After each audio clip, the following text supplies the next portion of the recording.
Bienvenidos a Tarde de Noticias, la última en lo que va de esta semana. Hoy día viernes, un día muy agradable, como siempre, cargado de informaciones. Sin lugar a dudas, la noticia destacada a estas horas guarda relación con lo que pasa en el Hospital Nacional de Itagua y el anuncio de que 20 terapistas dejarían este centro asistencial para ir al Instituto de Previsión Social. ¿Cómo están?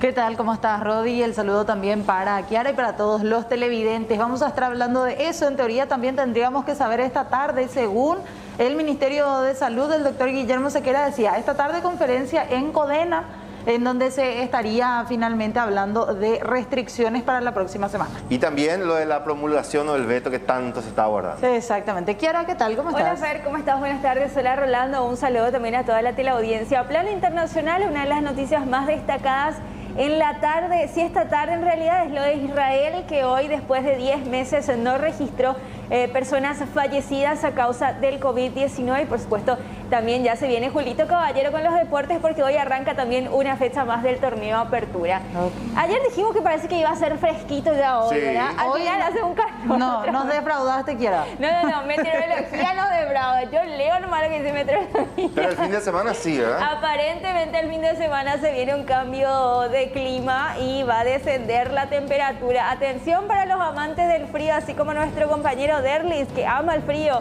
Aparentemente el fin de semana se viene el fresquete. Vamos a darle un repaso a los datos actuales del tiempo. Así está la ciudad capital a estas horas de la tarde, cielo parcialmente nublado, una temperatura de 29 grados con 8, misma sensación térmica, una humedad de 47% y el viento noreste que va soplando a 18 kilómetros por hora. El resto de la jornada, ¿cómo va a estar según meteorología? Para la tarde-noche, una máxima de 28 es la que nos marcaba meteorología, pero llegamos hasta los 29 grados a estas horas. Por la noche nos espera una noche inestable con lluvias y ocasionales tormentas eléctricas, una temperatura que iría de 27 grados a 24. Por la madrugada continuaría la lluvia y una temperatura que iría de 24 grados a 20. Pronóstico extendido, ¿cómo van a estar los próximos días? Atención, para mañana sábado, un sábado bastante inestable con lluvias y ocasionales tormentas también. Amanecemos con una mínima de 18 grados y la máxima, atención, solamente va a llegar hasta los 21 según el pronóstico. Para el día domingo, una mínima de 17, una máxima que llegaría hasta los 23, también con lluvias el domingo. Ya para el día lunes iría mejorando la condición climática, vamos a tener cielo parcialmente nublado con una mínima de 15 grados y una máxima nada más que de 24. Misma condición para el día martes, mínima de 14 y la máxima que podría llegar solamente hasta los 24. Hay una alerta meteorológica también. El fenómeno esperado es de lluvias con tormentas eléctricas moderadas a fuertes, ráfagas de vientos fuertes a muy fuertes y ocasional caída de granizos. La zona de cobertura, centro y norte de la región occidental, los departamentos afectados, centro y norte de Presidente Hayes, Alto Paraguay, centro, este y norte de Boquerón.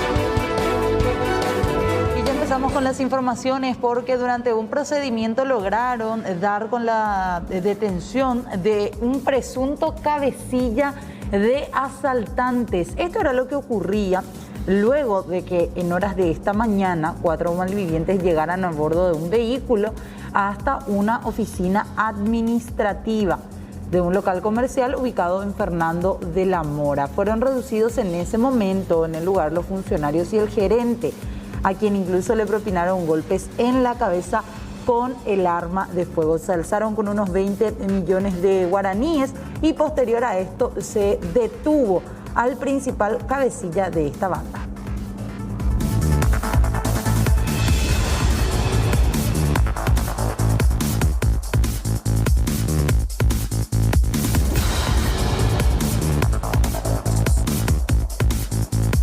Una mujer de 81 años y su nieto de 32 fallecieron durante un incendio ocurrido en el barrio Achucarro de San Antonio. El fuego comenzó en horas de la madrugada y fue solo cuestión de minutos para que consumiera por completo la habitación donde estaban durmiendo. Sus cuerpos presentaban quemaduras, aunque se presume fallecieron asfixiados.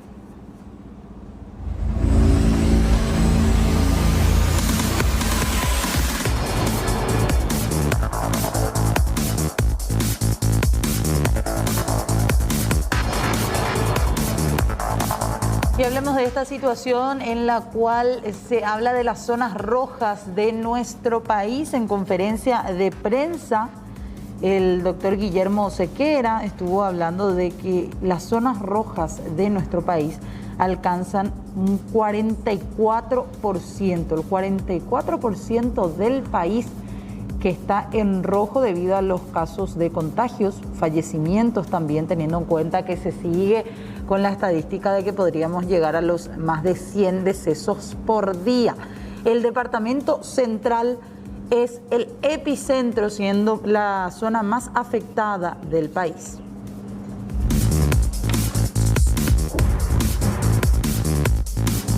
Y hablando de la situación epidemiológica de nuestro país, queremos ver la situación en la que se encuentran nuestras unidades de terapia intensiva. Está el doctor Ángel Núñez para hablar con él con relación a esta situación siempre preocupante. Doctor, ¿cómo estás? Buenas tardes. ¿Cómo te va? Bueno, doctor, ¿cuál es la situación que tenemos este viernes? ¿Seguimos teniendo una cantidad importante de ocupación de nuestras terapias? Sí, hace semanas que no está variando nuestro número, estamos al 100% de ocupación de las camas de terapia intensiva. Las camas que se liberan por alta de pacientes o por el fallecimiento de algunos son ocupadas enseguida por otros pacientes, entonces estamos trabajando al tope prácticamente el 100% del tiempo. ¿Cuánto es porque todos los días va actualizándose y esto es también dinámico, cantidad de pacientes que están aguardando un lugar en UTI? El reporte que yo tengo en este momento es de 75 pacientes que están aguardando, o sea, que son pedidos de traslado para terapia intensiva. 75 es el número. La renuncia, director, de estos 20 médicos del sector de terapia intensiva del Hospital Nacional, ¿cómo les afecta? ¿Cuál es el panorama que espera ahora? Yo tengo una reunión justamente sobre ese tema con gente del Hospital Nacional en breve. No podría adelantarle ninguna información, quisiera tener la información más precisa posible para darle, pero en breve yo me reúno con gente del Hospital Nacional en este mismo contexto. ¿Con parte de estos médicos o directamente con la directora? Con la dirección del Hospital Nacional y con la jefatura de la terapia intensiva. Ahora, doctor, ¿cómo están trabajando en este sector específico, en el tema de terapia intensiva? ¿Están trabajando mucho más exigente, considerando a que son pocos los terapistas que tenemos en nuestro país y la demanda es elevadísima? Sí, por supuesto. O sea, es de público conocimiento que los terapistas ya tienen todos sus vínculos con el Ministerio de Salud, están empleados al máximo posible en ese contexto y también son apoyados por otros profesionales que, si bien no son especialistas en medicina crítica, tienen el entrenamiento y están siendo constantemente capacitados para esa cuestión. Son especialistas de áreas afines a la terapia intensiva, como son anestesiología, emergentología, clínica médica, inclusive cirugía de trauma, que también tienen una leve experiencia para manejo de pacientes críticos. Doctor, sabemos que se va a reunir con la gente del hospital, pero independientemente sea en Itagua o en cualquier otro sector, que te salgan 20 terapistas, de alguna manera genera cierta preocupación porque cómo uno llena ese lugar, ¿no? Así mismo es. Esas son las dificultades que vamos a tratar de zanjar en este momento. Director, ¿hay algunos terapistas que hoy día no tengan vínculos con el Ministerio de Salud como para que se les pueda contratar? Los terapistas que no tienen vínculo en este momento son aquellos que se acogieron a los beneficios de la vulnerabilidad y la jubilación. Por la edad que están teniendo, por el tiempo de exposición o por alguna patología de base que tienen, que haga que sea riesgosa su exposición a esta enfermedad, ¿verdad? O sea, hoy día terapistas ya no tenemos. Hubo un contingente pequeño de 8 terapistas, que culminaron la residencia ahora en marzo y que ya se están incorporando ya también al mercado laboral con vinculación plena. Pero más allá de estos 8, ¿no se prevé, por ejemplo, que otros médicos más terminen la residencia en las próximas semanas, por así decir? El programa de residencia de terapia intensiva dura 5 años en total. Doctor, hoy día un terapista, un intensivista, ¿cuántos pacientes más o menos está a su cargo en un hospital? Por cada turno de guardia de terapia intensiva, un médico atiende a 8 pacientes. ¿Y eso es lo normal, doctor, o ya está...? Eso es lo máximo posible para el terapista. Eso es lo máximo posible. Más allá de esa cantidad, y es riesgoso que se escapen cosas de la atención del médico durante la guardia, y eso no puede ser aceptado por nosotros para atender pacientes, más todavía en condiciones críticas. ¿En un turno de cuánto esto es, doctor? 12 horas por guardia. Pero no se darían casos, por ejemplo, en ciertos hospitales, director, de que haya lastimosamente alguno que está atendiendo más de esta cantidad. Las salas de terapia intensiva están redondeadas luego a números de a 8 pacientes. O sea, todo lo que nosotros planificamos son 8, 16, 24, 32, si es que se fija. Y en camas, por ejemplo, viste que en los últimos días nos estuvieron diciendo familiares de pacientes que no conseguían, por ejemplo, UTI, pero estaban siendo atendidos en terapias intermedias readecuadas. Así mismo. Estas también son salas que de alguna u otra manera están preparadas para recibir los equipos de terapia intensiva y son atendidos por médicos también que tienen el entrenamiento. Pero también las salas de terapia intermedia o los bloques modulares en general fueron construidos con esas mismas especificaciones, o sea, de 8, 16, 32 pacientes. ¿Esta reunión es en el Hospital Nacional de Itagua, doctor? No, por vía telemática. Por vía telemática. Ok. Bueno, doctor, le agradece. Doctor, una última consulta. Se hablaba mucho en estos días también de niños en UTI. ¿Cuál es el reporte que ustedes tienen? Hay muchos. La última actualización de datos al respecto yo la tuve ayer. Me hablaban de 10 pacientes internados en terapia intensiva con cuadros relacionados al COVID.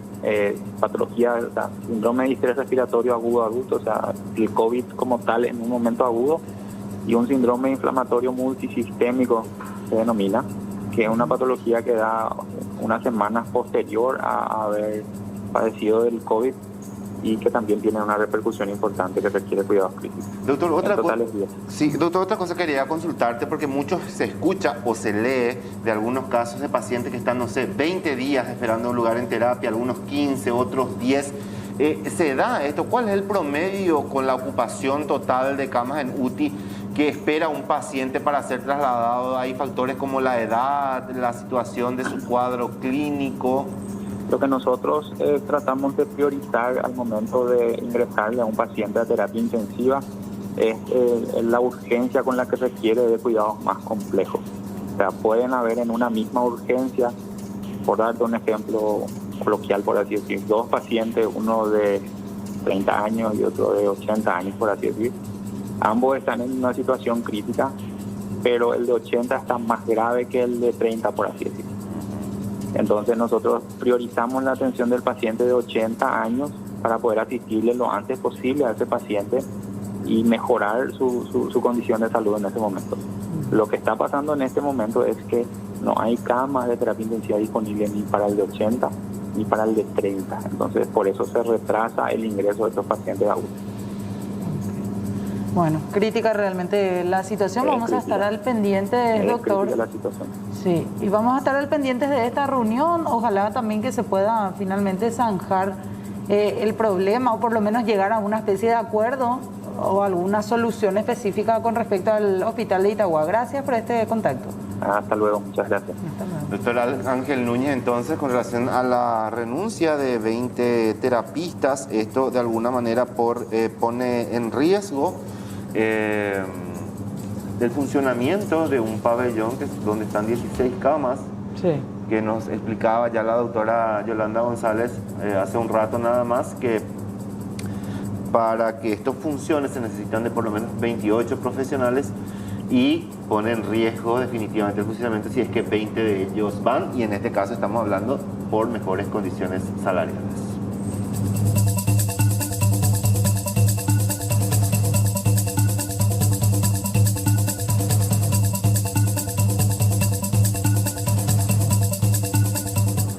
vale la pena, Fernanda, recordar nuevamente, porque sin lugar a dudas genera muchísima preocupación, porque qué va a pasar, cómo se va a zanjar. Sabemos que tenemos muy limitada la cantidad de terapistas en nuestro país. Siempre se hablaba que oscilaba cerca de 200 más o menos. Se hablaba del inicio de la pandemia, eso se mantiene por más que se hizo algunas especializaciones, claro, pero esto lleva su tiempo y de alguna manera el Hospital Nacional de Itagua es uno de los centros respiratorios más importantes que aglomera la mayor cantidad de pacientes. Claro, y en este caso uno de los que estuvo sobrellevando relativamente bien todo este problema de falta de camas. Si bien es cierto, hablamos de un colapso total.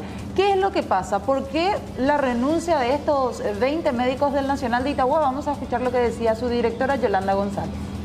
Estamos con un problema encima.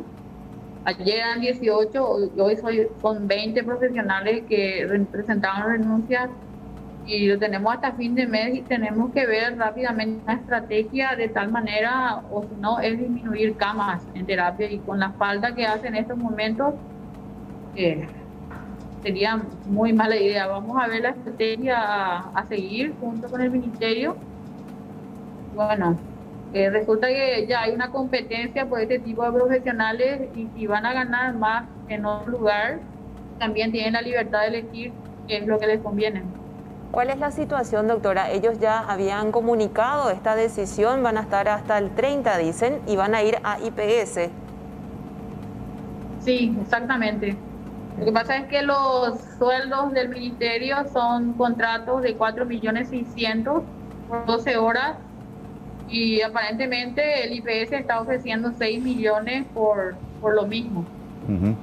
Ya habló con el ministro, a ver de qué estrategia, si habla con su par de IPS, yo sé que el mercado de competencia, pero igual, todos estamos estirando el mismo carro. Al final, dentro del Ejecutivo es, a ver, desvestir un santo para vestir otro, doctora. Exactamente, Carlos. Lamentablemente nos encontramos en esto y realmente me parece muy injusto. Yo creo que todos, y en mi posición personal, 4.600.000 para un profesional que se ha formado en tantos años y está atendiendo en medio de esta pandemia es realmente poco. Lo que tendríamos que ver es que también el ministerio tenga la posibilidad de aumentar el sueldo y tener la misma posibilidad, ¿verdad? Claro. No, de hecho, doctora, reivindicamos un salario justo y un salario acorde al trabajo, a la formación y a lo que están haciendo. En sentido, yo creo que también acá Salud Pública tiene que ponerse las pilas y mejorar, ver la manera de redituar económicamente a estos profesionales que están en la primera línea de batalla, y hasta a veces uno lee las noticias tan injustas de más de 20 millones para alguien que no tiene formación académica y ocupa un puesto en el Congreso o en cualquier otro sitio, y un profesional que tan especializado como un médico terapista gane esa plata. De hecho, es lógico, ofrecen un poco más, obviamente uno se va, porque finalmente uno trabaja por un bienestar económico y para la familia, es entendible. Pero bueno, hay que buscar la manera, como decía, de estirar todos juntos el carro, porque la situación del Hospital Nacional, cómo cerrar 16 camas de terapia intensiva en este momento tan sensible. Totalmente, Carlos, es muy injusto, pero eso es lo que años de formación nos lleva a los médicos, y es injusto lo que se gana. Y es más, el Hospital Nacional está prácticamente a 50 kilómetros de la capital, todos viven en Asunción o más allá, y te lleva 1 hora entre venir e irte, perder 2 horas. Por supuesto, vas a elegir un lugar más cerca y te ofrecen incluso un salario superior. Vas a optar por quedarte en un lugar más cercano. ¿Cuál sería el efecto directo y la consecuencia directa? 16 camas de un bloque que se van a cerrar por completo, doctora. Y hasta ahora vamos a esperar y ver si puedo conseguir otro contrato o suplir, pero de hecho sí, es muy difícil para nosotros competir desde el punto de vista salarial, ¿verdad? Entonces, es bastante triste. Yo creo que entre nosotros mismos no podemos estar vistiendo un santo de vestir uno para vestir el otro. Bueno, para aclararle también a la gente esto, porque muchos están diciendo, principalmente en redes sociales, contraten otros médicos. Sí. No se trata de que estos 20 salen y se le trae al primer médico que terminó recién la carrera, porque estamos hablando de médicos terapistas. Y ya nos decía el doctor Ángel Núñez, 5 años es la especialidad que tienen que hacer los terapistas. 5 años, no es que de la noche a la mañana uno se vuelve experto en cuidados de terapia intensiva. Y es muy riesgoso contratar a cualquier persona para ese cargo, para ese lugar. Definitivamente. Y un terapista, un intensivista está a cargo de 8 pacientes, eso ya como mucho, y seguramente hay lugares donde está a cargo de más gente, eso es sin lugar a dudas. Vamos a seguir hablando de este tema, vamos a ver cuál es la solución que le da el Ministerio de Salud, porque ellos van a plantear también una salida a esta situación, van a hablar con la directora del hospital.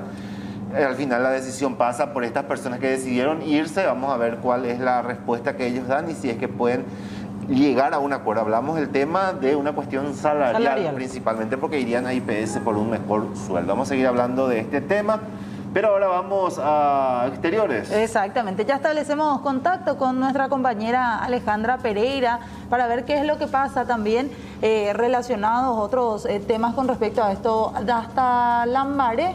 Ale, ¿qué tal? ¿Cómo estás? ¿Qué tal, Fernanda? Rolando, un saludo cordial también para todos los televidentes. Y estamos haciendo un recorrido con nuestro equipo periodístico por distintos cementerios para ver también cómo está la situación actualmente. Y en esta ocasión llegamos hasta el cementerio de Lambaré y les queremos mostrar lo que ellos denominan el columbario COVID. Ya teniendo en cuenta todo el protocolo que exige el Ministerio de Salud, ellos están realizando todo esto y me voy a acercar ya rápidamente al arquitecto Roberto Negrete, director de Desarrollo Urbano de la Municipalidad de Asunción, para que nos expliques, de Municipalidad de Lambaré, perdón, para que nos expliques, director, bueno, en qué consiste todo esto. Estamos hablando que bueno, ustedes están cumpliendo con todos los protocolos, enumerando inclusive a cada fallecido. Y nos decía, esto ya se utilizó 24 y tenemos para más personas disponibles. Buenas tardes. Sí, muy buenas tardes. Sí, así como te estaba comentando, tenemos nosotros preparado en esta primera etapa 24 camas seguidas estrictamente por el protocolo emanado por el Ministerio de Salud Pública y Bienestar Social en abril de 2020, con los cuales nos exigen ciertas características constructivas y también en cuanto a la disposición y manejo de los cadáveres, ¿no? En cuanto un poquitito a a la ubicación de este columbario, está en la parte más alta del Campo Santo, evitando así algún tipo de contaminación de la napa freática. Está totalmente con un triple sello, de tal forma a tener totalmente, evitar el contacto del ya fallecido el difunto con algún tipo de familiar o de personas que se encuentran, ¿verdad? Entonces tenemos un triple sello.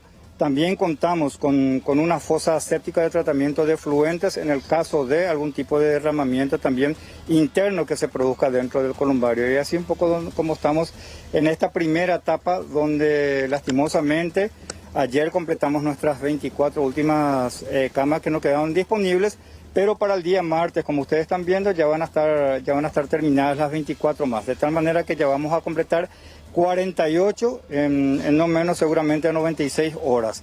En este proceso, en este momento, la segunda etapa consiste en la adjudicación de 48 camas más, con las cuales llegaríamos a las 72 camas. De las 48, 24 ya van a estar entregadas para su utilización el día martes que viene. ¿Cómo una persona puede acceder a estos columbarios, arquitecto? Bueno, en este momento, si una persona no tiene algún tipo de lugar, sea fosa o un pequeño nicho o panteón, estos columbarios, estas camas no tienen ningún tipo de costo, toda vez que esté certificada el certificado de función con la nota de que el fallecido ha muerto por COVID. Es el único requerimiento que contamos nosotros. ¿Y cómo estamos referente a las ocupaciones? ¿Todavía hay lugares disponibles aparte del columbario COVID? Sacando un poco de lado esto, ¿hay todavía lugares disponibles? En el contexto del COVID sí, disponemos todavía de algunos lugares. Ahora bien es importante recalcar, ¿verdad?, que disponemos lugares en los columbarios normales o comunes, como le llamamos, ¿no? Pero no se pueden utilizar para los casos de COVID porque no están construidos con el protocolo del Ministerio de Salud. Y en cuanto a las inhumaciones diarias, ¿cómo vamos también con ese número, arquitecto? Y penosamente digo, en nuestra ciudad estamos bastante mal en ese sentido, porque estamos de 8 a 10 inhumaciones estamos haciendo por día. Y nuestros funcionarios están trabajando en triple turno de prácticamente 8 horas, ¿verdad? Porque bien es sabido que desde el momento de que se produce el fallecimiento no puede pasar las 4 horas desde el momento del fallecimiento hasta el momento de la inhumación. Y reiterar también, arquitecto, las visitas no están permitidas, hay un horario también estipulado para que la persona venga y pueda despedir a su ser querido, en este caso, y la cantidad de personas. Sí, así mismo, nosotros por el protocolo también nos guiamos bastante por el protocolo, nosotros estamos permitiendo en caso de una inhumación, como en este caso, en este mismo momento, ustedes lo pueden ver, solamente se permiten hasta 10 personas en el acompañamiento.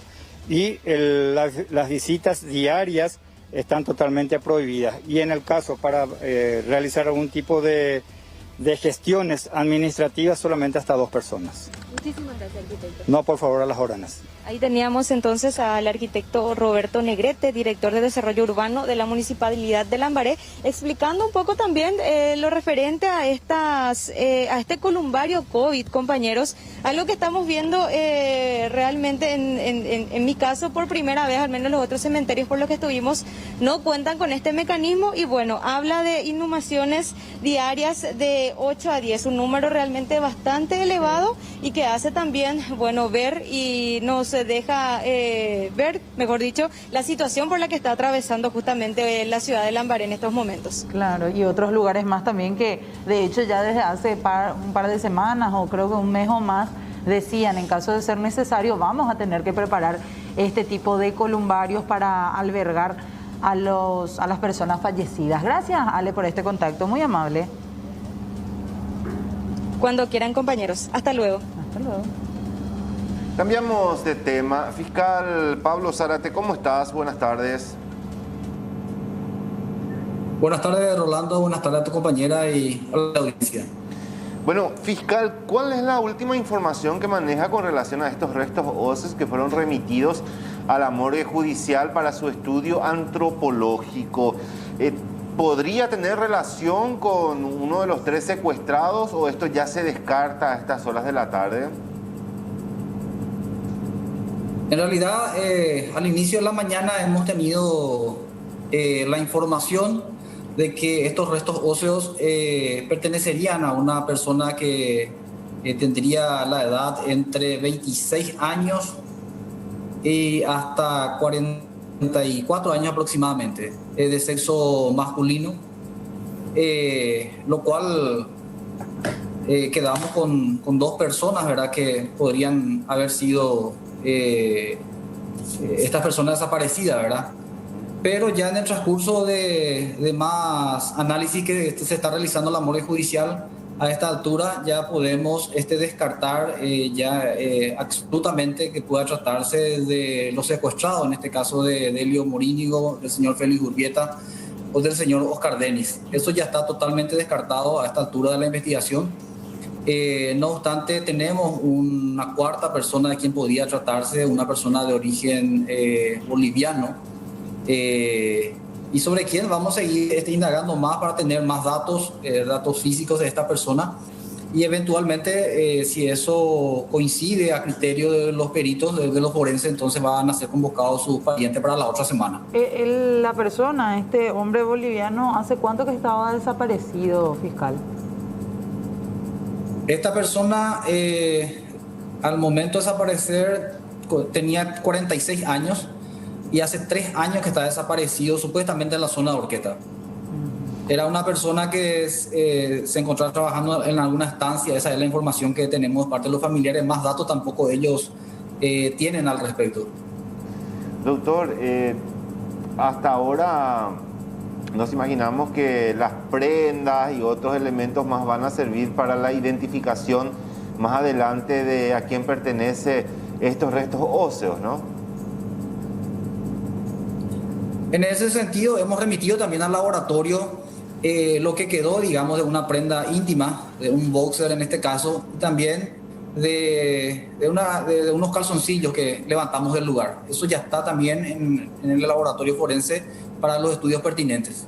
Al inicio, fiscal, usted hablaba de la posibilidad o que se barajaban 2 personas. ¿Cuál sería la otra persona aparte de este ciudadano boliviano? No, eso es importante aclarar. Al inicio de la mañana, en la mañana surgió el dato de que la franja etaria correspondía de personas de entre 26 años a 40 años, de 44 años, lo cual nos redujo a seguir investigando sobre el desaparecido Edelio Morínigo y el ciudadano boliviano. Pero posteriormente, con más datos que conseguimos justamente sobre las características físicas de Edelio Morínigo, eso fue sometido a análisis, lo cual ya no coincidió, y por los cuales los peritos ya descartaron totalmente la posibilidad que pueda tratarse de Edelio Morínigo.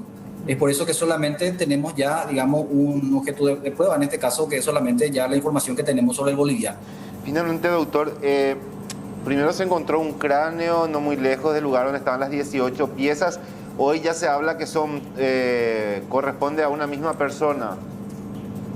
Así es. En el mes de febrero se había encontrado la parte superior de un cráneo. Y en este levantamiento que nosotros hicimos, levantamos el maxilar con algunos dientes. Eso fue sometido, digamos, también al análisis, y lo cual salió de que efectivamente la parte de ese cráneo forma parte de este resto óseo. ¿A cuántos metros más o menos, para recordar, fue encontrado? A 150 metros. Doctor, aproximadamente. Doctor, de los datos que le están proporcionando, porque sabemos que esto es también un trabajo minucioso, ¿en cuánto tiempo se cree que podría darse ya la identificación de estas personas? ¿Se va a hacer por ADN, nos imaginamos?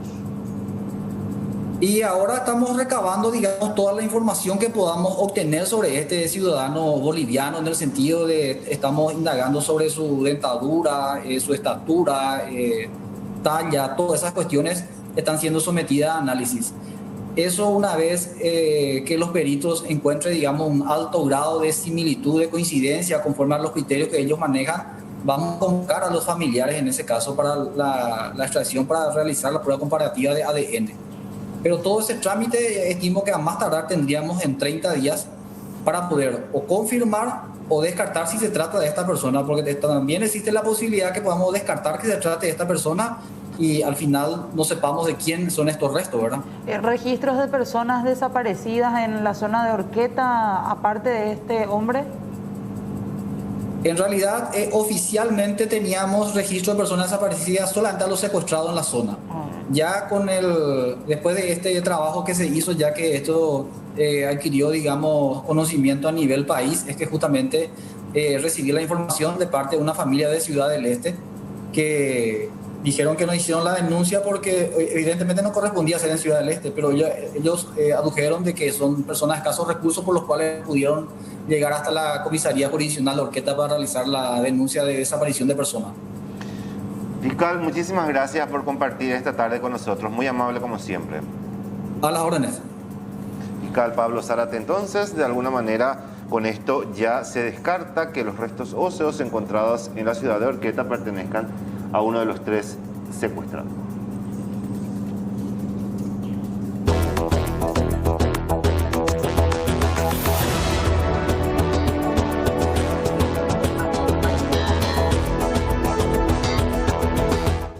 Plano internacional, y tenemos que hablar de estos fallecidos, de estos heridos, en realidad, en unos disturbios que ocurrió en Jerusalén. Más de 100 palestinos y unos 20 policías israelíes resultaron heridos la noche del jueves al viernes en importantes disturbios registrados en Jerusalén que implicaron a judíos de extrema derecha, palestinos y policías israelí.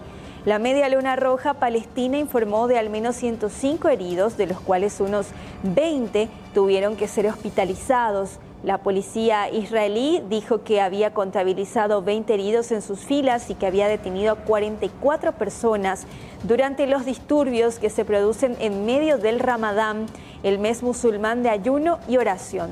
Los últimos enfrentamientos de esta envergadura en Jerusalén se registraron en agosto del 2019.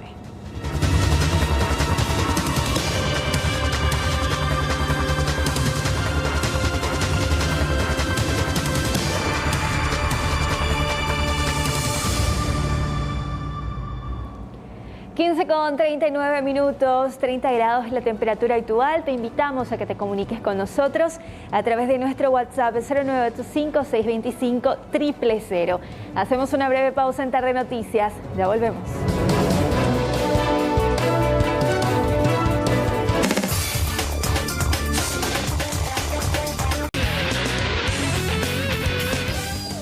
Bueno, ya pasaron 43 minutos de las 15 en todo el territorio paraguayo. Vayamos al ámbito deportivo en Tarde Noticias. Veamos lo acontecido anoche en el Estadio Nicolás Leos en Tuyucuá. La victoria de Libertad con equipo alternativo, con equipo paralelo frente al Palestino de Chile, priorizando el campeonato de apertura al conjunto de Daniel Garnero, que se ponía adelante en el marcador con el tanto anotado por Rodrigo Bogarín, uno de los titulares habituales que ingresó en la etapa complementaria. Y hablando de hombre de refresco, de recambio, Alfio Oviedo ponía en el 73 la segunda conquista para el conjunto liberteño, que de esta manera pasa a comandar en la fase de grupos de la Copa Sudamericana, también aprovechando el empate entre Goianense de Brasil y Newell's, este partido escenificado en Argentina. Victoria del Repollero en la fase de grupos de la Copa Sudamericana.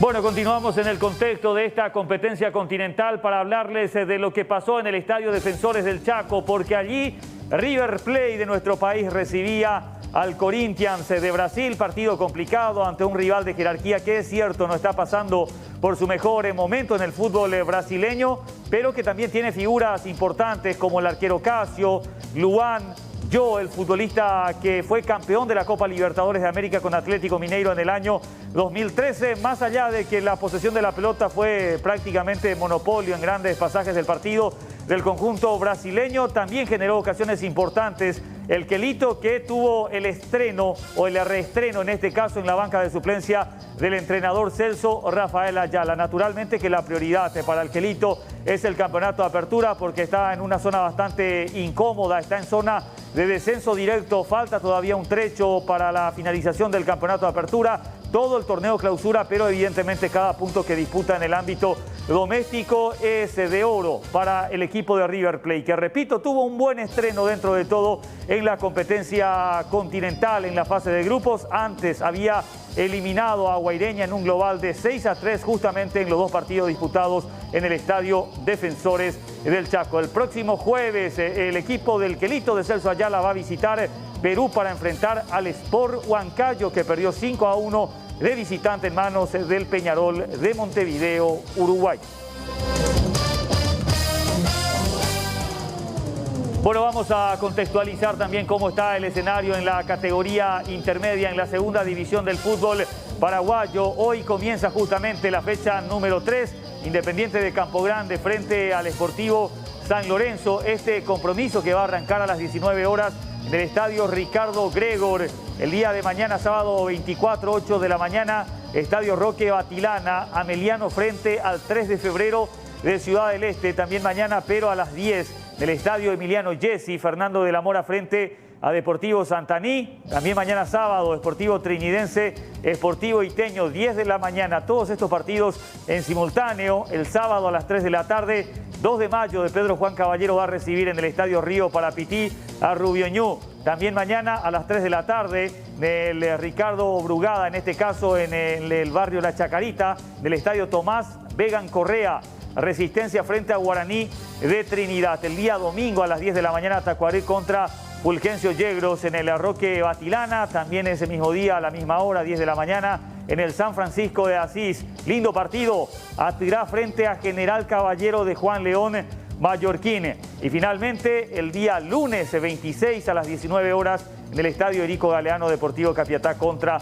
General Díaz. Vamos a repasar también las posiciones de la categoría intermedia. General Caballero de Juan León Mallorquín, Independiente de Campo Grande con 6 unidades, comanda en la tabla. Fulgencio Yegros, Resistencia Atirá con 4 unidades. Sportivo San Lorenzo, Trinidense, 3 de febrero de Ciudad del Este, Fernando de la Mora, Rubioñú, Deportivo Santaní, 2 de mayo de Pedro Juan Caballero, Guaraní de Trinidad con 2, Iteño, Deportivo Capiatá y Tacuarí con 1 punto, y con Casillero en blanco hasta aquí Ameliano y General Díaz.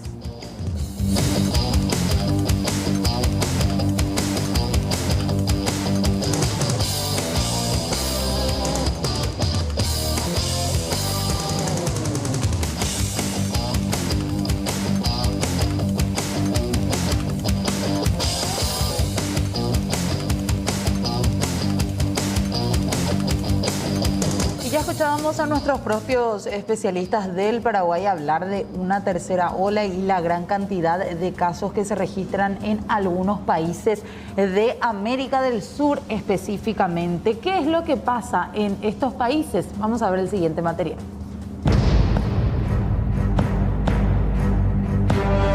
El COVID-19 dejó al desnudo la precariedad de los sistemas de salud en América Latina, con algunas excepciones, y que, en plena pandemia, ya ha costado miles de vidas que pudieron haberse salvado si contábamos con las vacunas mucho antes.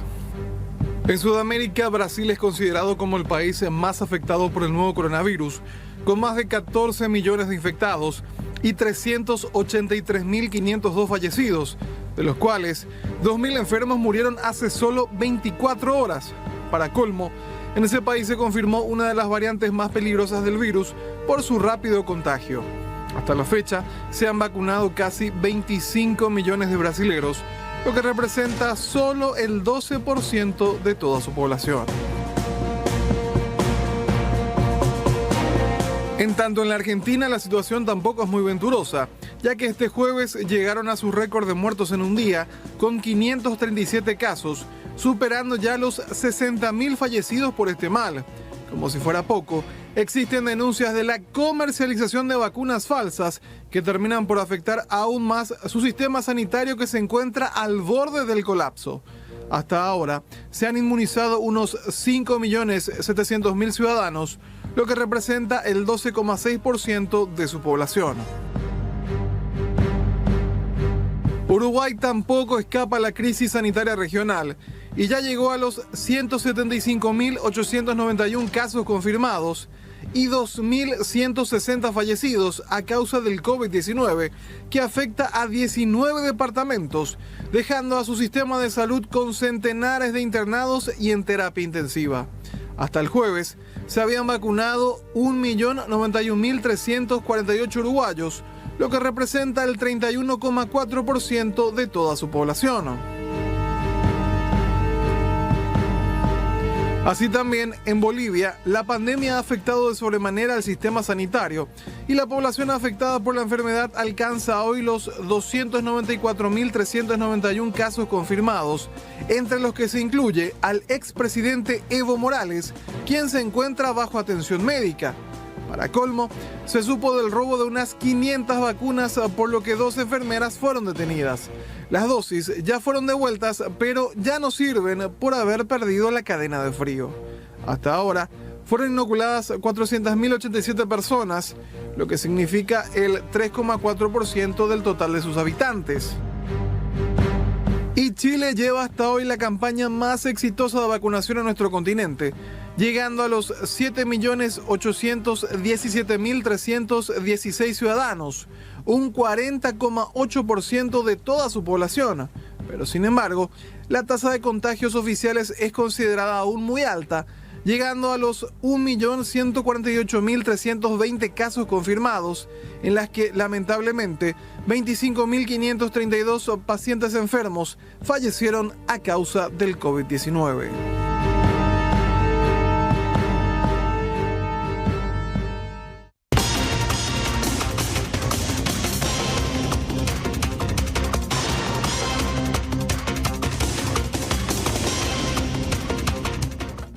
Luego de un millonario asalto que se daba en esta jornada, se logró la detención del presunto cabecilla de una gavilla de asaltantes.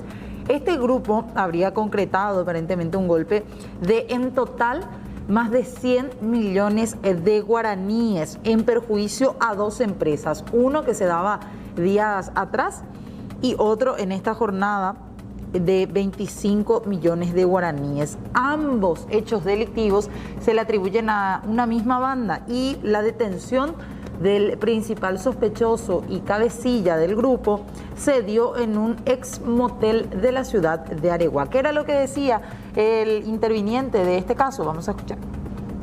Esta campera fue utilizada casi en todos los caso que es investigado este sujeto, que hoy es detenido en base a la captura que se dictó a primera, o sea que a las 10:30 de la mañana, jurisdicción de la comisaría de Segunda Central, más o menos en la intersección entre Mariscal López, casi Madeleine, donde 4 sujetos ingresan en una oficina de administración de la casa denominada Gonzalito Comercial. Se apoderaron de un monto de dinero a determinar y abordaron ese automóvil que el día de ayer asaltaron en San Lorenzo, Reducto, a una persona que tiene un negocio, o sea que vende objetos, o sea que cosas también. También utilizó esa campera ahí cuando asaltaron. Cuando robaron el vehículo ayer usó esta campera uno de ellos. Hoy, en perjuicio de esta firma, en Fernando de la Mora también la misma campera y a Cartones Yaguareté también. Sí, Cartón Yaguareté, el vehículo, esta chapa corresponde a una camioneta marca Hyundai Tucson, robado de la jurisdicción de la comisaría 52, 53, más o menos, no tengo ese todavía a mano, pero es producto de 230. La Hyundai Tucson se utilizó para rescatar a los asaltantes que habían materializado el asalto a Cartones Yaguareté. Tenemos filmaciones que se ve claramente la camioneta utilizada para rescatar a los delincuentes. Él fue la persona que disparó contra el guardia. Acá está el arma de fuego que va a ser sometido a pericia técnica. Una pistola calibre 9 milímetros. Acá hay las evidencias, documentos de identidad de persona. Acá hay cartuchos de arma de grueso calibre, escopeta. Más larga. Sí, y que seguramente el resto del equipo tiene esa arma. ¿Algún indicio de los billetes robados en ambos atracos? Eso no tenemos, ¿verdad? Pues son más o menos el famoso platacé. Pero acá hay suficiente, los calzados deportivos que han utilizado, o sea que evidencia hay suficiente. Este sujeto tiene orden de captura por varios otros hechos como asalto a una persona que se dedica a préstamo en Limpio, donde se le asaltaron y llevaron en su camioneta una Hyundai Tucson color negra, y vamos a investigar de dónde redujo este sujeto ese vehículo. También se le atribuye varios otros hechos que vamos a ir analizando y hacer los informes al Ministerio Público. Ahora le agarran al presunto cabecilla, que es José Matías Gavilán Benítez. ¿Cuántos faltarían? Porque estamos viendo que hay prendas suficientes como para sospechar que más personas estuvieron acá. Toda esta prenda es de él. Este es el lugar donde él viene a guarecerse después de materializar un hecho punible, porque hemos vigilado muchísimo tiempo este lugar, nunca nadie estaba habitando.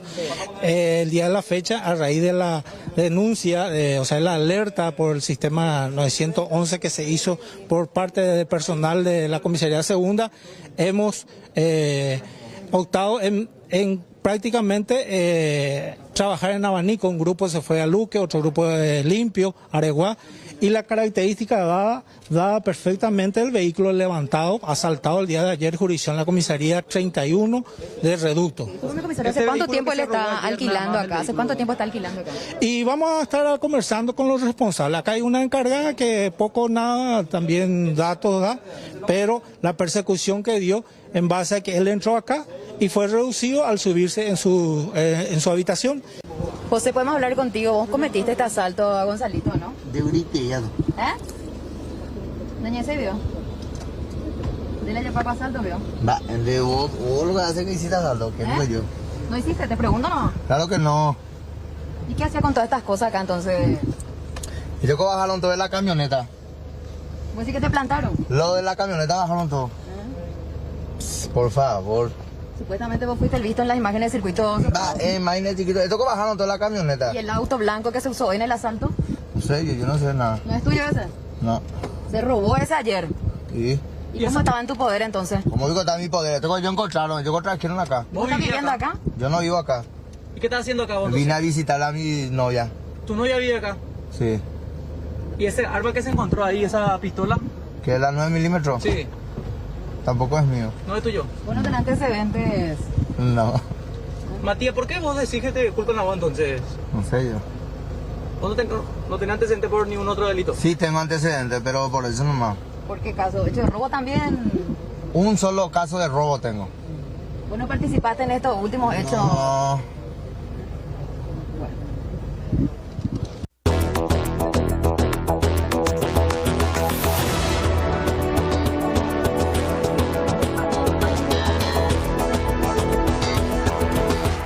Plano Inter internacional, India registra un nuevo récord de contagios por coronavirus a nivel mundial.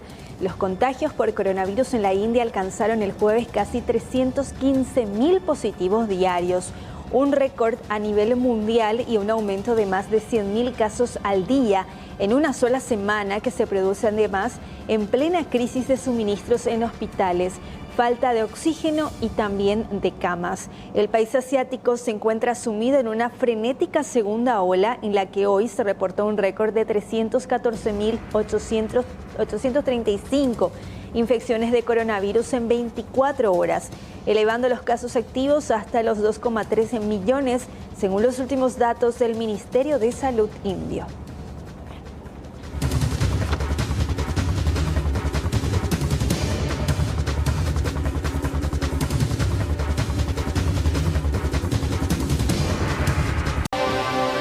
Momento de repasar los datos del tiempo. Así está la ciudad capital a estas horas de la tarde. Cielo parcialmente nublado, temperatura 28 grados con 6. Misma sensación térmica, humedad de 50% del viento norte que va soplando a 16 kilómetros por hora. El resto de la jornada para la noche nos espera una noche inestable con lluvias y ocasionales tormentas eléctricas. 27 a 24 grados la temperatura, por la madrugada también con precipitaciones y una temperatura que iría de 24 grados a 20. Pronóstico extendido, cómo van a estar los próximos días. Atención, porque va a haber un cambio de temperatura, va a ir descendiendo la temperatura. Para mañana sábado nos espera un sábado con lluvias y tormentas eléctricas. Mínima de 18, la máxima que llegaría solamente hasta los 21 grados. Para el día domingo también, un domingo con precipitaciones en mínima de 17, máxima de 23 grados. Ya para el día lunes ya mejoraría la condición climática. Tendríamos un lunes soleado con una mínima de 15, una máxima de 24. Y ya también para el día martes en mínima de 14 grados y la máxima que llegaría solamente hasta los 24.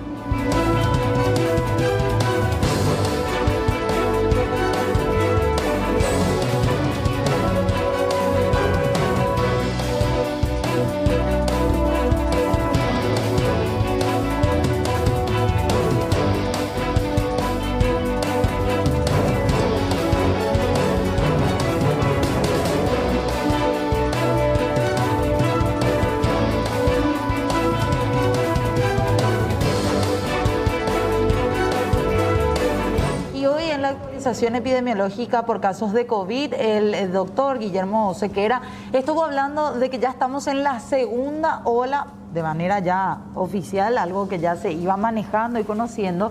Ya estamos en la segunda ola de casos de coronavirus aquí en el Paraguay, al tiempo en que mencionaba también que a nivel internacional varios de los países están presentando ya una tercera ola que podría complicar la situación. En nuestro país seguimos en la misma meseta alta, rondando los 14.000 casos por semana. Recordemos que más o menos desde el ingreso, de los primeros registros que tenemos del ingreso de la variante P1, la amazónica, la brasilera, prácticamente se multiplican por 2,5, 3 el número de casos que tuvimos en una meseta. Esa primera ola que no se ve bien porque consideramos nosotros que fue una primera ola aplanada. Tenemos una segunda ola bien marcada con el ingreso de la nueva variante, que es mucho más contagiosa, que es justamente 2,5, 3 veces más contagiosa, y eso se traduce en el número de contagios, ¿verdad? No es que sea más letal, no es que sea más mortal, pero al tener más número de casos, ese 1 o 2% de casos que se complican, que fallecen, ¿verdad?, en números absolutos es mucho más importante. Esto exige muchísimo al sistema de salud. Las camas están prácticamente saturadas al 100% en todo el territorio nacional. Es cierto que hay medidas que hay regiones del país que pueden responder mejor, como el este del país, y otras regiones que no. Central explota. Central es ahora mismo el epicentro de la mayor cantidad de casos de COVID-19 en nuestro país. Decía Guillermo Sequera, y vamos a escuchar en la siguiente parte de esta conferencia de prensa, el 70% de los casos hoy día se está concentrando en Asunción y todo el departamento central. Me animo a decir que Central es el epicentro hoy de la epidemia. Central explota, ¿sí? Asunción sí se mantiene en una meseta, un ligero descenso del número de casos, pero el Central, que es probablemente que es el departamento más poblado del país, es de que no deja de subir.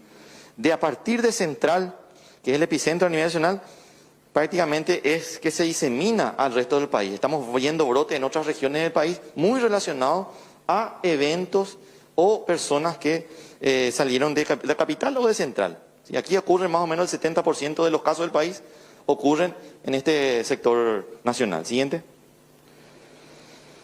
En la zona este, Alto Paraná, Caguazú, Cordillera, Cazapá, vemos un estancamiento en Alto Paraná.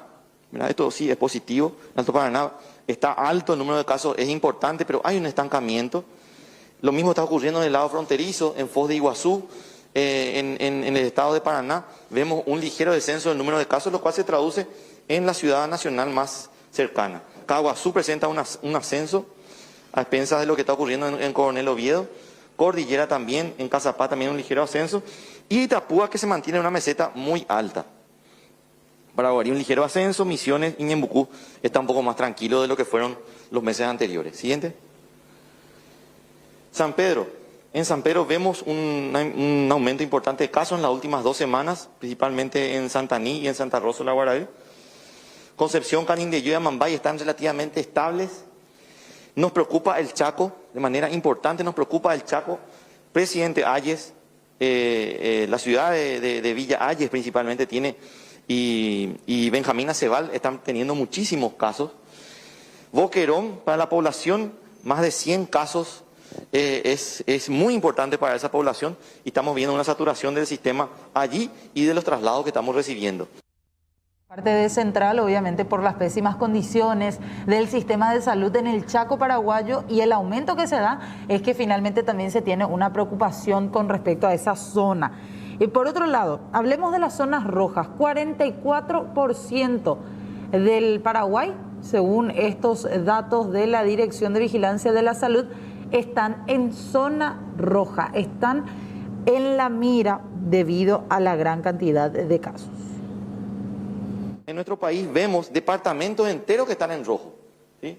Central, capital, como dije, el epicentro, está Villa Ayes, ¿verdad? Presidente Ayes, Ñembucú, Misiones, Paraguarí y Cordillera con Guairá son los departamentos que hoy están en rojo.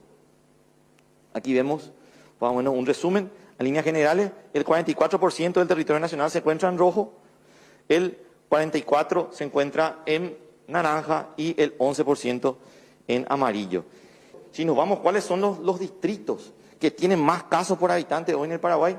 Y hay alrededor de 47 distritos hoy que tienen más de 150 casos por 100.000 habitantes. Y dentro de Central, prácticamente de los 19 distritos, 18 están en nivel 4 en alerta. 95% del territorio de Central está en alerta. Por otro lado, vamos a escuchar lo que decía la viceministra Lida Sousa, teniendo en cuenta que se prevé para este domingo la llegada de un cargamento de vacunas.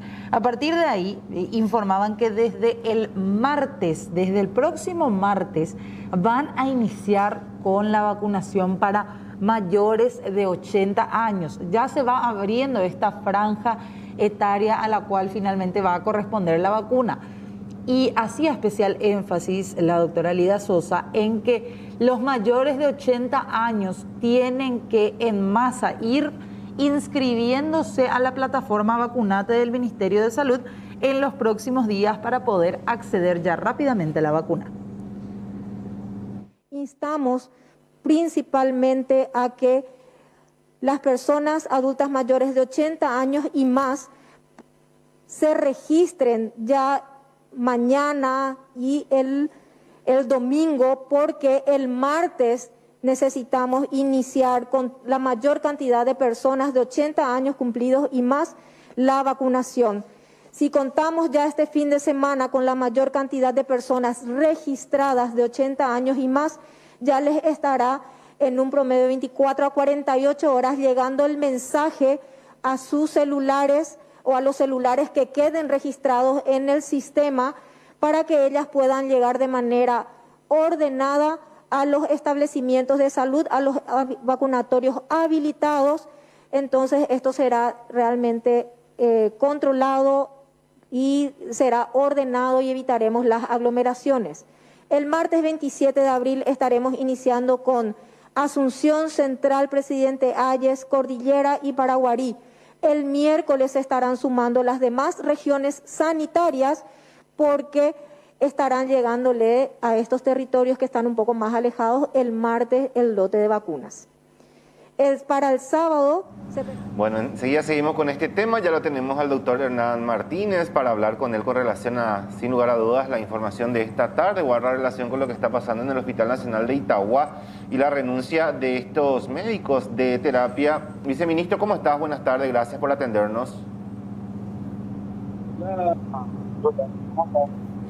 Bien, viceministro, acá queríamos saber... Bueno, ¿cuál es la situación actual en el Hospital Nacional de Itagua luego de este anuncio hecho en el transcurso de esta tarde de que cerca de 20 profesionales estarían dejando el hospital?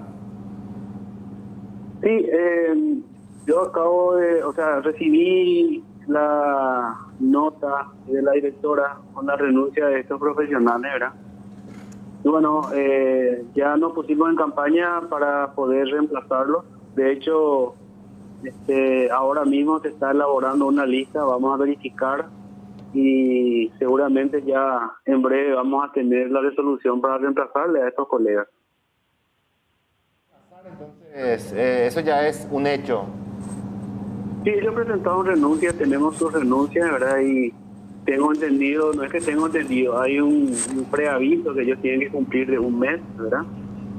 Y de todos modos, ya por indicación del señor ministro de Salud y una lista que envió la jefa de terapia intensiva del Hospital Nacional, ya estamos evaluando en el recursos humanos y si todo está en orden, se va a firmar lo antes posible la resolución. Ahora, doctor, hablábamos con el doctor Ángel Núñez, él nos decía que en el país no hay la posibilidad de cubrir con otros terapistas porque lo que queda de los que no están trabajando o no tienen ningún contrato con el Ministerio de Salud es gente que está aislada porque tiene algún tipo de enfermedad de base o porque está completamente imposibilitada para ir a trabajar porque se está sometiendo también a un riesgo muy grande.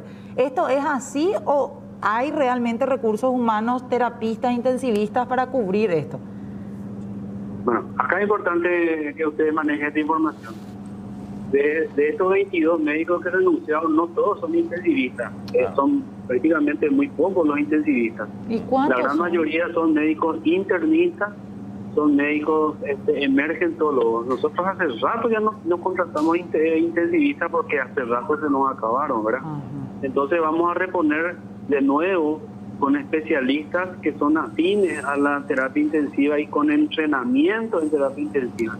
Tampoco vamos a contratar a gente que no tiene ningún tipo de experiencia. Eso es impensable porque haríamos más daño que beneficio.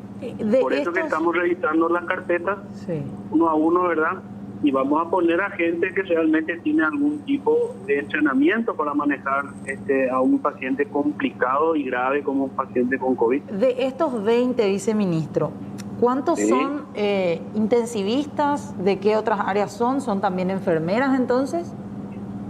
Sí, un grupo de 7 enfermeras y 22 médicos. Y creo que 2 o 3 nomás son intensivistas de este grupo. El resto son entre internistas, médicos emergentólogos, ¿verdad?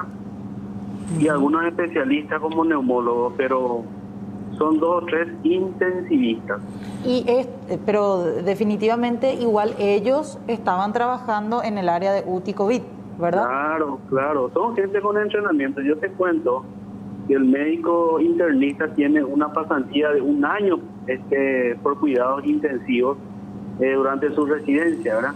O sea, tienen un entrenamiento básico y siempre están a cargo de un intensivista que es un especialista certificado.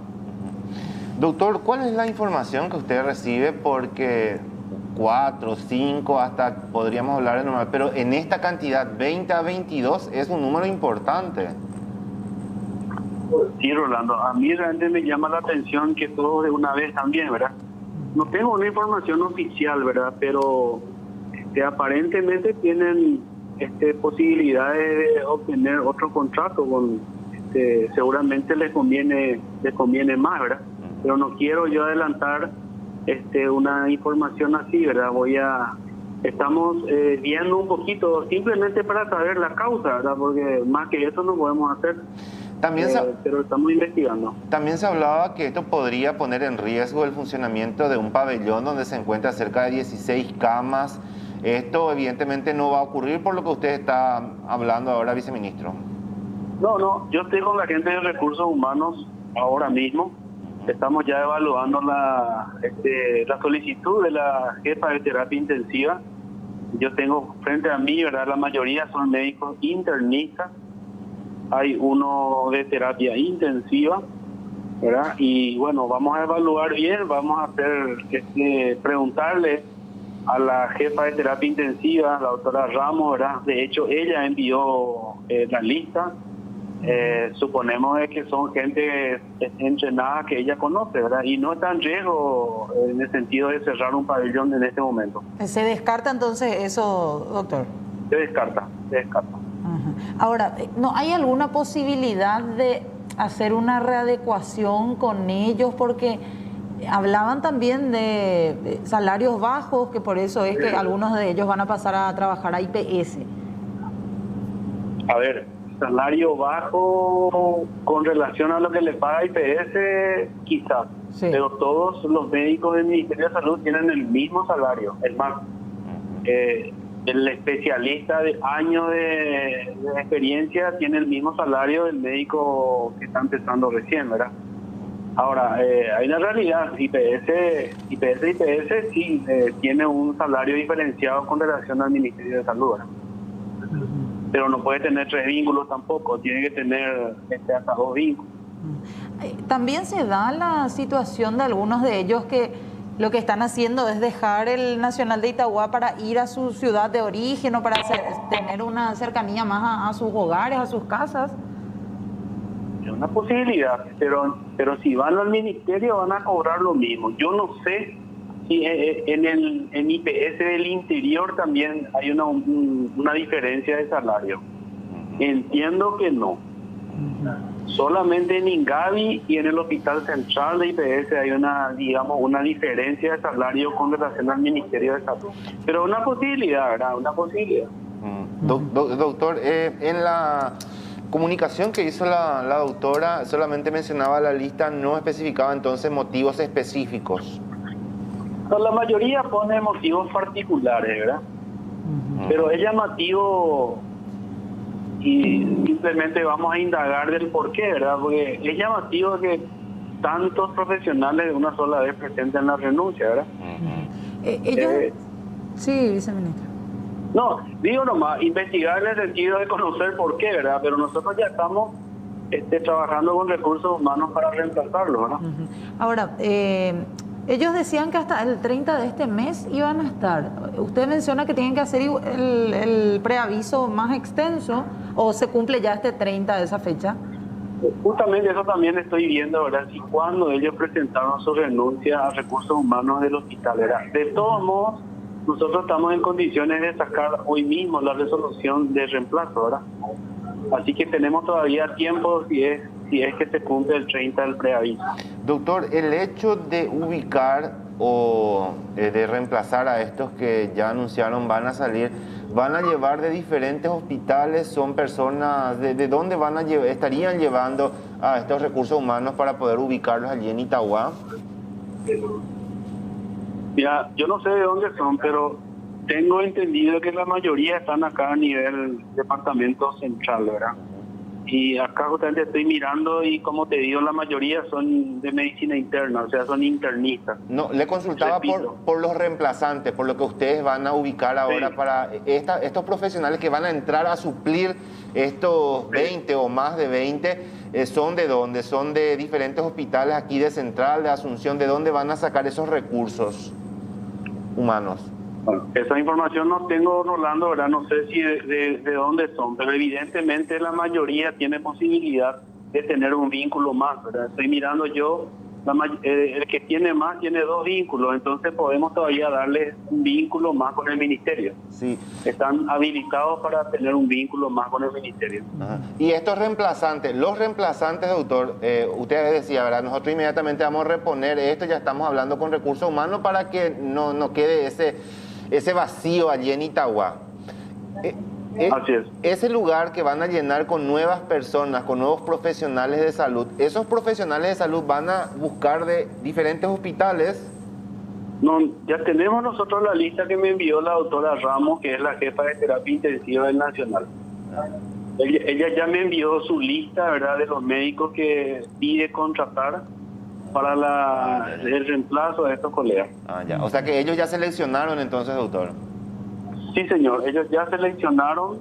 Nosotros lo que vamos a hacer es revisar nada más con recursos humanos si están en condiciones su documentación, y una vez que estén en condiciones se elabora la resolución y va a firmar el ministro.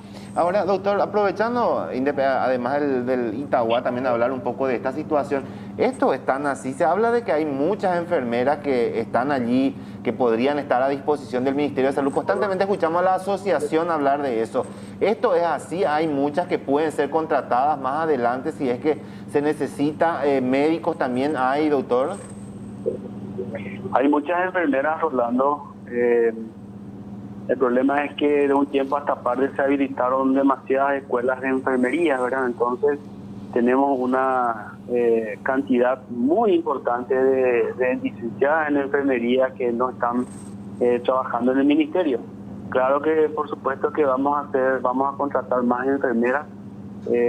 Estamos solicitando a los hospitales, ¿verdad?, los documentos de las enfermeras y los enfermeros para que ellos puedan enviarnos de acuerdo a la necesidad de cada hospital. Lo último, viceministro, ¿en cuánto tiempo usted cree que se podrá hacer todo el proceso administrativo con recursos humanos ya para que los que van a ser los entrantes en el Nacional de Itagua ya estén operativos?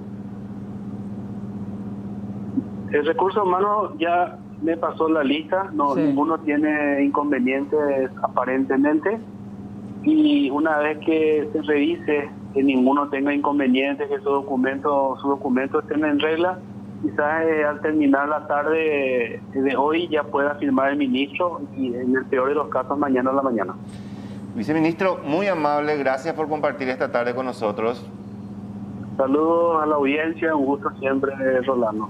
Muchísimas gracias, doctor Hernán Martínez, viceministro de Salud, con relación a esta situación que de alguna manera, dice el doctor Martínez, nos llama mucho la atención, porque si hablamos de 4, 5, hasta podría ser dentro de lo normal, pero cuando hablamos de 20 a 22 profesionales, entre médicos, intensivistas, internistas, enfermeras, eso llama la atención.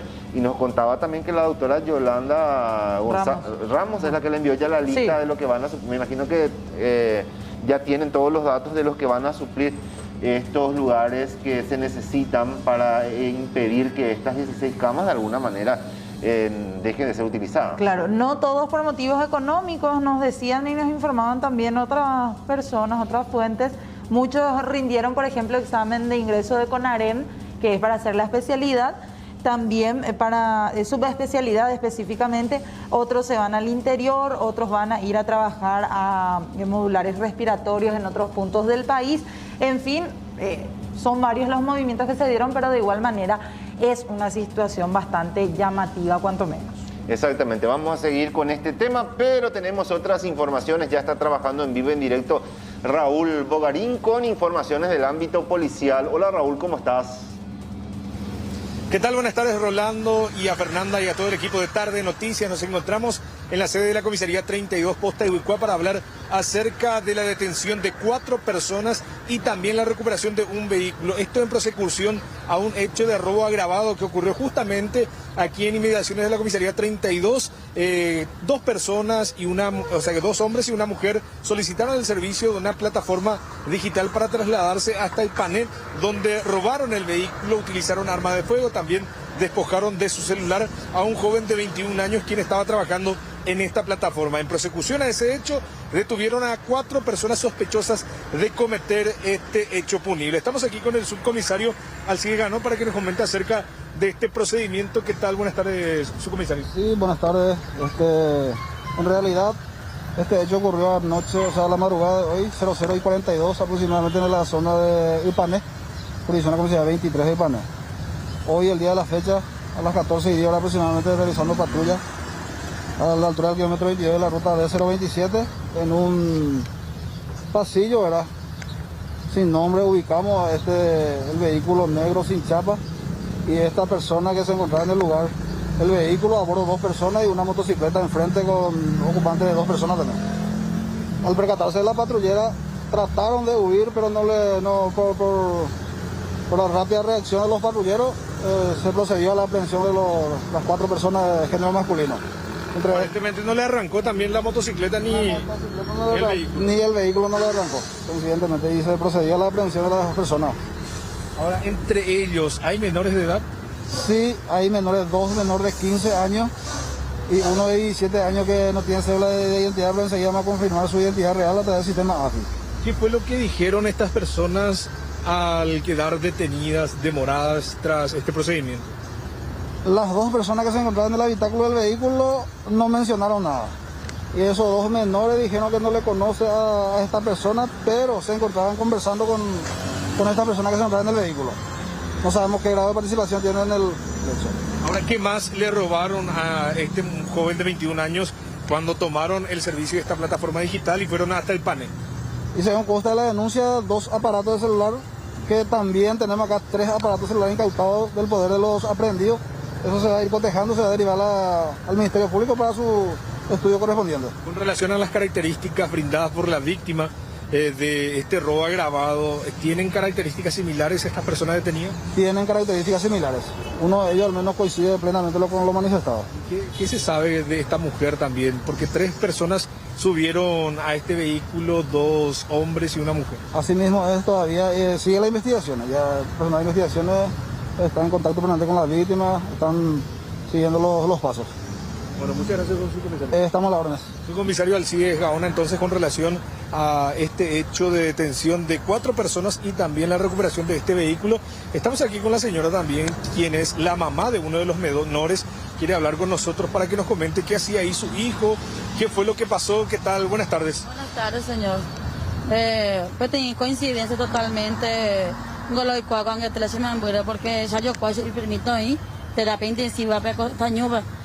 Ajuste madrina matación de 100.000 ni por faltar su para haber no 23 peja o puedo y no otro papel alto lo igual a upea.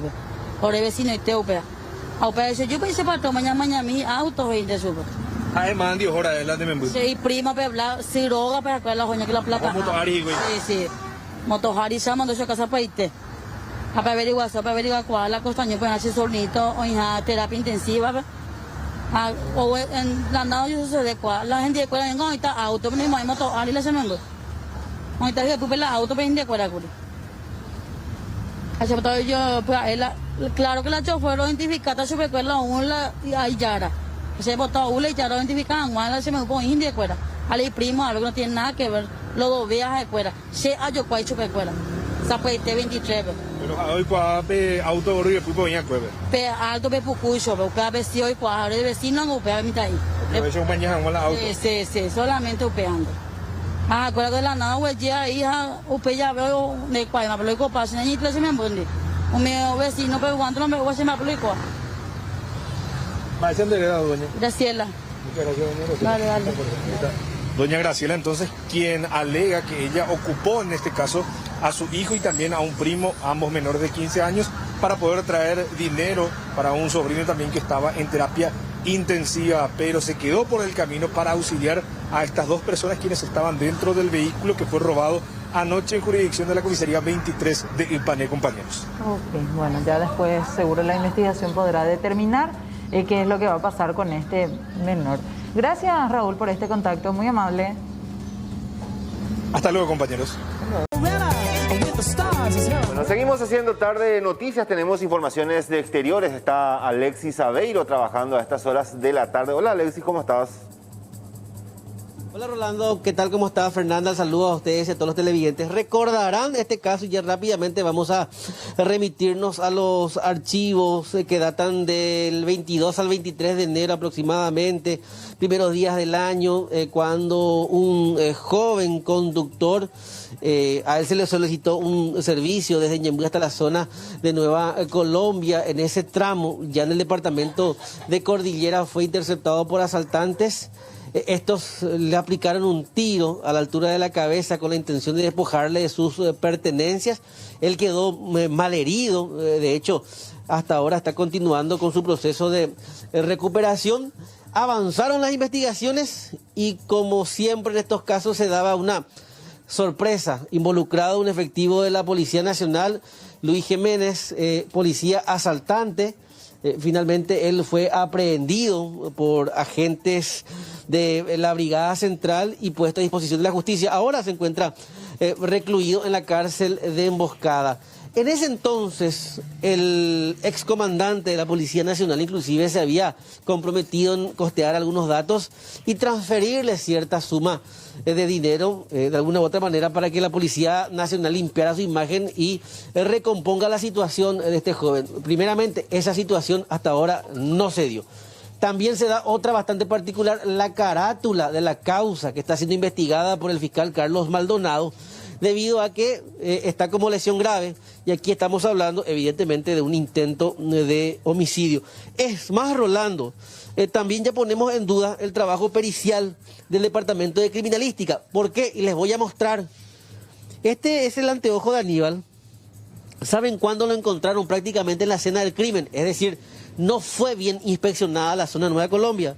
Ayer, ¿por qué encontraron el anteojo en esa zona? Porque Aníbal, que está en proceso de recuperación, recordó la zona, recuerda a las personas y prácticamente, por más de que sea doloroso, no solo físicamente para él, sino recordar, él también pudo hacerlo con respecto al lugar en donde caía su anteojo. De hecho, vemos algunos rasgos de que fue raspado. Ayer de tarde encontraron este anteojo en la misma escena en donde a él, donde a vos, Aníbal, casi te mataron. Hay que usar un término bastante crudo.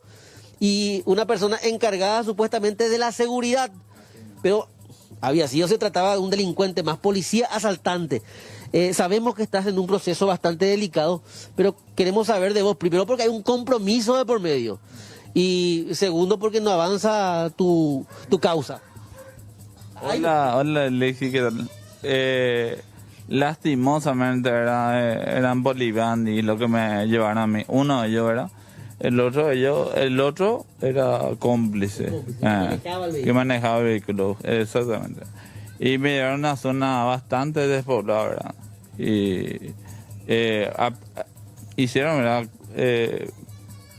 Realmente me quisieron matar, ¿verdad? Me quisieron quitar la vida. ¿Qué te dijeron? ¿Qué recordás de esa? Y me recuerdo de todo, exactamente, porque bastante lúcido estaba. Y lo que me acuerdo de esa vez, ¿verdad? Que me bajó uno de ellos que se llama Luis Jiménez, me enseñó del auto, me dio vuelta atrás la columna y me dijo, Jeta, me voy a yucar, dale uno más, me dijo. Y procedió a dispararme, me caí. Directo te mató, o sea, directo, él ya te ajustició, o sea, y lo que intentó es matarte directamente. Sí, me quiso quitar, así mismo. No sé qué más puedo decir, pero me intentó matar. Te bajó, él te interceptó, él subió como pasajero. Como pasajero, se subió él y su cómplice, ¿verdad? Carlos, también se subió como pasajero. Se vive en la zona de Ñemby. ¿Y de acá se fueron hasta Nueva Colombia? Sí, de acá nos fuimos hasta Luque, de Luque pasamos a... supuestamente nos íbamos a Summer, ¿verdad? Pero no tuvimos a Nueva Colombia. ¿Qué te quisieron sacar, el auto o plata? No sé cuál era la finalidad, ¿verdad? Pero primeramente el auto, ¿verdad? Pero no sé por qué intentaron matarme, ejecutarme. Seguramente porque ya conocían, ¿verdad? Quién era el verdadero dueño del vehículo, ¿verdad? Y te quiero pedir disculpas también de antemano por las condiciones que estoy hablando, porque son las secuelas también que está quedando hoy día. Y también tengo un poco de vértigo, ¿verdad? Y con rehabilitación. Sí, con rehabilitación. Pero por lo menos ya me pudiste relatar, ¿no? Sí, por lo menos eso. Luis Jiménez intentó matarte cuando no pudo sacarte el auto. ¿Era tu auto o no? No era tu auto. No era mi vehículo, era un vehículo alquilado. Alquilado. Sí. Y se dio cuenta de eso y por eso ya no... Y como me dijo un amigo, tenía bastante tiempo para hacer todas las averiguaciones correspondientes. Sí, la policía sabía lo que hacía, ¿verdad? Y habrá visto el número de chapa, ¿verdad? O sea, en la aplicación no aparece el número de chapa. No estaba tu nombre. No, estaba mi nombre. Obviamente está el nombre de otra persona y pensaron ellos, ¿verdad? Vamos a darle a esta persona y prácticamente ellos van a quedar libres, ¿verdad? Claro, solo para entender, Aníbal, y con esto termino. ¿Ellos iban por el auto o por plata que vos podías haber recaudado? Yo creo que más por el auto, porque intentaron vender también el vehículo. Rápido, sí. Sí, que quieran deshacerse del vehículo. Gracias.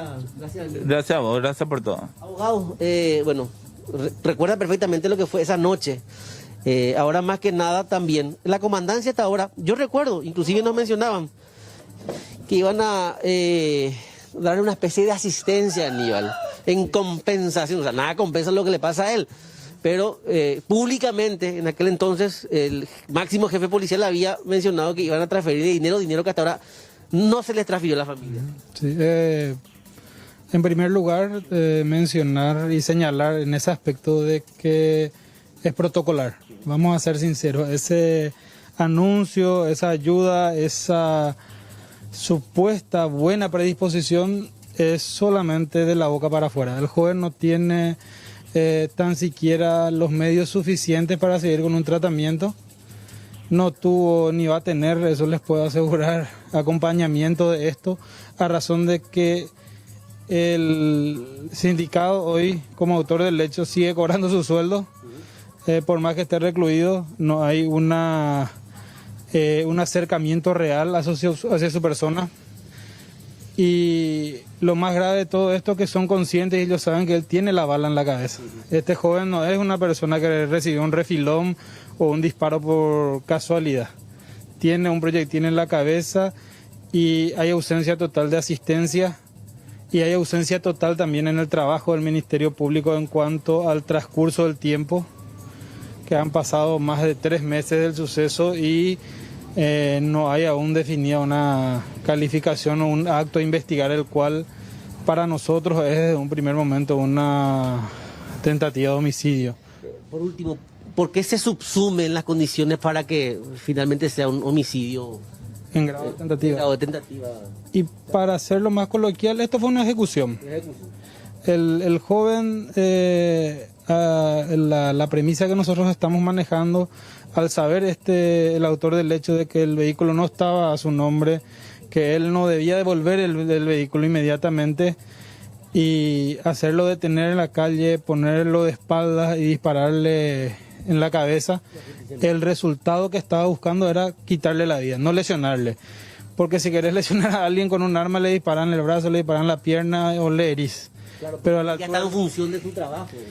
No, sabía. Es más, tenemos los antecedentes que queremos arrimar al Ministerio Público de todo el despliegue que hizo este Luis Jiménez, que inclusive le llevó hasta una unidad policial a mostrarse con él. O sea, significó y alertó a todo el mundo de lo que él estaba haciendo. Y es el momento en que esto se tiene que dar una calificación real, que es la de homicidio en grado de tentativa, porque una lesión grave no se subsume la conducta y las condiciones del joven y las secuelas que va a tener posteriormente. Por último, el fiscal Carlos Maldonado, que es de la zona de Moscada, está encarando mal la investigación del hecho, por lo menos la carátula. O sea, con los indicios que él tiene, nosotros sostenemos que esto es suficiente para cambiar la calificación. De hecho, nosotros como profesionales también debemos presentarnos en la unidad correspondiente y formular los requerimientos por escrito como corresponde. De hecho, que juzgarle hoy al fiscal por el acto o la omisión de algo no me correspondería. Pero sí, a partir de que nosotros tomemos la intervención y solicitemos formalmente los actos de cambio de calificación.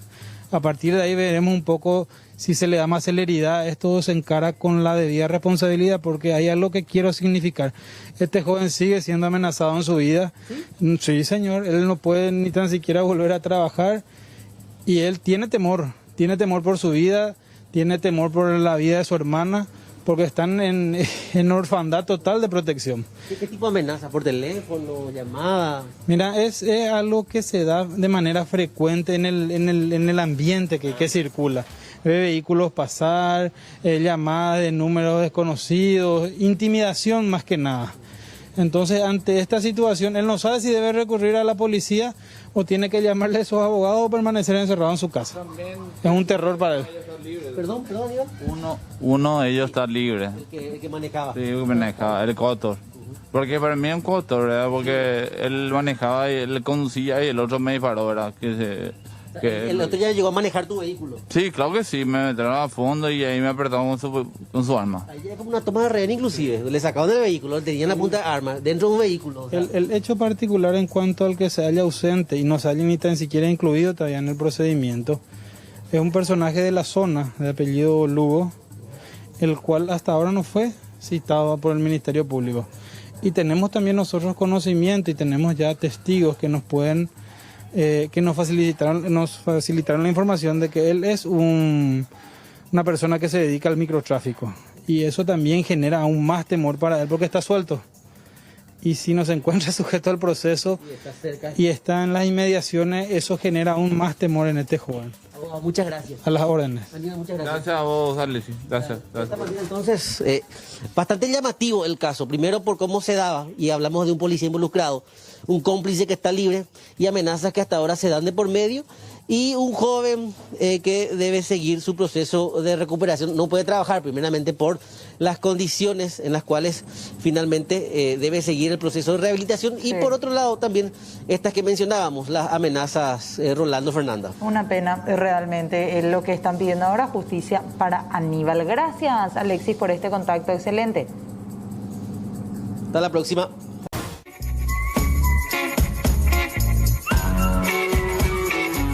Bueno, bloque de Tokio 2020, a continuación en Tarde de Noticias, de deportes raros, extraños que en su momento formaron parte de los Juegos Olímpicos.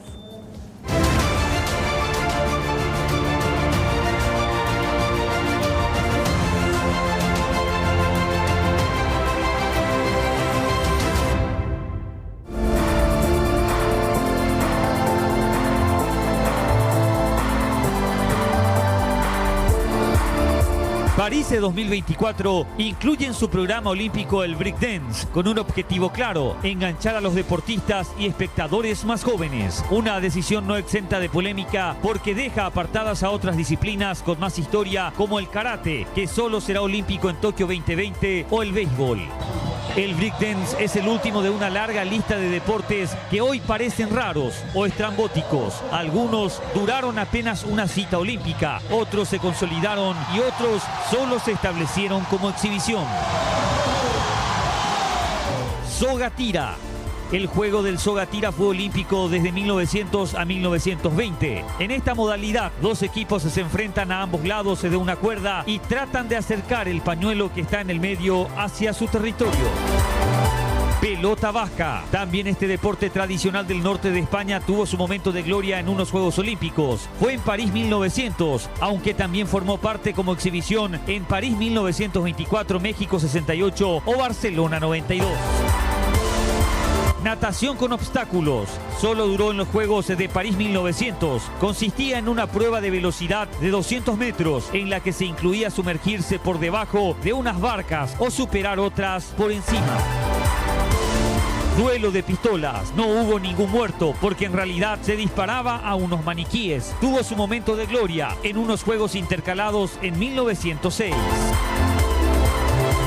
Tiro al pichón. En París 1900, los deportistas de tiro no disparaban a platos, como ahora, sino a palomas. Para la siguiente edición, para suerte de las palomas, ya se instauraron los platos.